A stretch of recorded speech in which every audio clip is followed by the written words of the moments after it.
Question है 200 गुणसूत्र में कौन सी छोटी से छोटी संख्या जोड़ी जाए कि इस प्रकार प्राप्त योग एक पूर्ण वर्ग हो।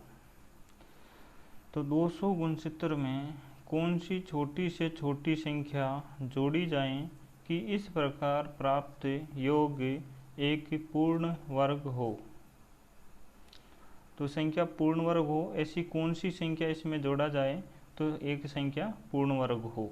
तो इसमें पहले तो यदि ऑप्शन से करना चाहते हैं तो यदि इनमें से कोई भी संख्या जोड़ के इसका वर्गमूल निकाल लेते हैं, ऑप्शन से कर देते हैं, लेकिन ऐसे लंबा हो जाता है। इसके लिए क्या करेंगे,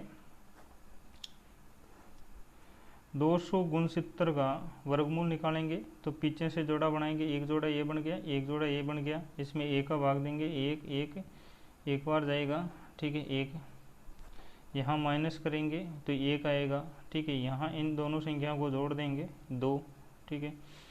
अब यह जोड़ा पूरा यहाँ पे उतार लेंगे तो यह हो जाएगा 100 गुणसूत्र।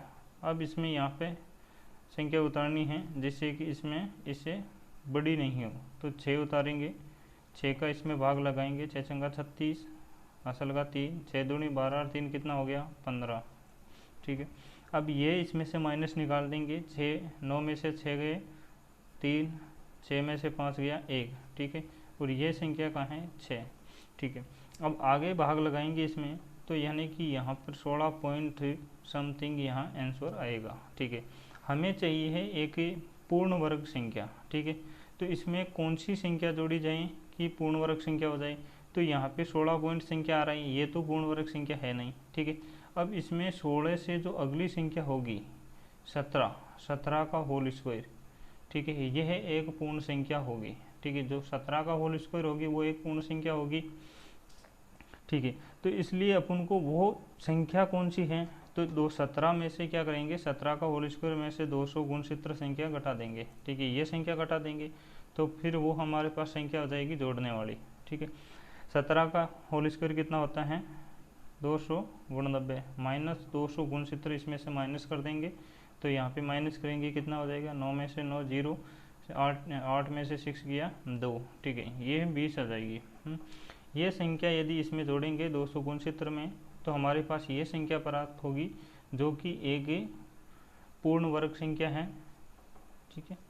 तो हमारा आंसर हो जाएगा 20, ठीक है। अब देखो पूर्ण वर्ग संख्या क्या होती है, यानी कि ये जो पूर्ण वर्ग संख्या है कि ये क्या होती है, ठीक है। इसमें क्या होती है कि पूर्ण वर्ग संख्या वे होती हैं, देखो पूर्ण वर्ग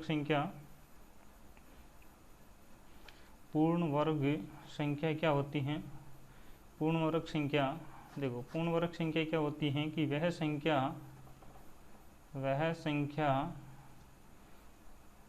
जिसका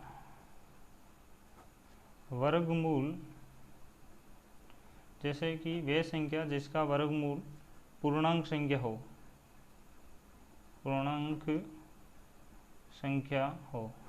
यानी कि यदि कोई संख्या दी गई है और उसका हम वर्गमूल निकालते हैं तो वो यदि एक पूर्णांक संख्या है तो वो है एक क्या है, यानी कि वर्गमूल यदि पूर्णांक संख्या है तो वो संख्या कौन सी हो जाएगी, पूर्ण वर्ग संख्या हो जाएगी। अब देखो पूर्णांक संख्या कौन कौन सी होती हैं, तो पूर्णांक संख्या जो होती हैं, पूर्णांक जो संख्या होती हैं, देखो यानी कि ये 0, ये लाइन पे जो 0 1 ये 2 इस प्रकार से चलता रहेगी, ये -1 और ये है -2, ठीक है। तो पूर्णांक संख्या कौन सी होती है, यानी कि जो नेगेटिव नंबर प्लस 0 और ये पॉजिटिव नंबर, इनको क्या बोलते हैं, इनको बोलते हैं पूर्णांक संख्या, ठीक है। यदि किसी संख्या का वर्गमूल निकालते हैं और इस संख्या में मान हो तो वो है एक पूर्ण वर्ग संख्या होती है, ठीक है। इसमें 0 की बात करते हैं तो ये 0 न तो नेगेटिव है और ना ही पॉजिटिव है, यानी कि ये 0 न तो नेगेटिव है न पॉजिटिव है। 0 नेगेटिव पॉजिटिव नहीं है, नेगेटिव नंबर ये हैं जो एक पूर्णांक होते हैं, 0 भी एक पूर्णांक संख्या है और यह जो पॉजिटिव नंबर +1 +2 ये भी होता है, ये भी एक पूर्णांक संख्या है।